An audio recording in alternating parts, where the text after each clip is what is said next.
మనం ముఖ్యమైనది మేషరాశి చూద్దాం. ఈ మేషరాశి వాళ్ళకి ఒకటి ఇంట్రెస్టింగ్ అయిన ఫినామినా ఉందండి జ్యోతిష శాస్త్రం ప్రకారం.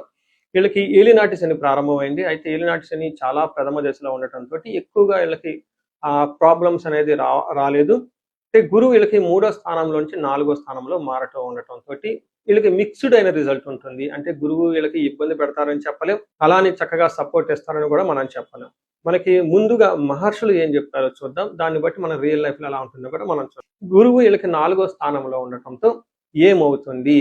మన ఫస్ట్ మహర్షుల సంస్కృతంలో ఏం చెప్పారో చూచి, యాచనం బుద్ధి చాంచల్యం తేజోహాని ధన వ్యయం దేశత్యాగం చ కలహం చతుర్థ స్థానికే గురువు అంటారు. అంటే 4వ స్థానంలో కనుక గురువు ఉంటే ఏమవుతుంది? యాచనం.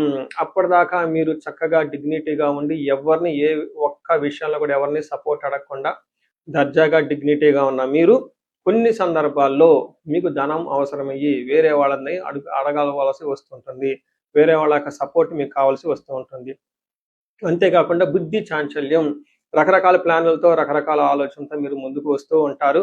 అయితే అవి చాలా ఓవర్ అంబిషన్తో ఉంటాయి. మీ యొక్క కెపాసిటీ 10 అయితే మీరు 40, 50, 60, 100 టైమ్స్ కూడా మీరు హయ్యెస్ట్ పెద్ద పెద్ద విజన్, పెద్ద పెద్ద మిషన్, పెద్ద పెద్ద ఆబ్జెక్టివ్స్ తోటి హ్యూజ్ ప్లాన్స్తో మీరు వచ్చేస్తుంటారు. అయితే అవి రియల్ టైంలో అవుట్ ఎగ్జిక్యూషన్లో ఇబ్బంది పడిపోయేసి ఆ ప్లాన్లు మళ్ళీ మార్చేస్తూ ఉంటారు, మళ్ళా ప్లాన్లు మారేస్తూ ఉంటారు. ఎందుకని దీన్ని బుద్ధి చాంచల్యం అంటారు. అయితే దీంతో పాటు తేజో హాని, ముఖంలో కాంతిహీనంగా ఉంటుంది, ధనం విపరీతంగా ఖర్చు అయిపోతుంది.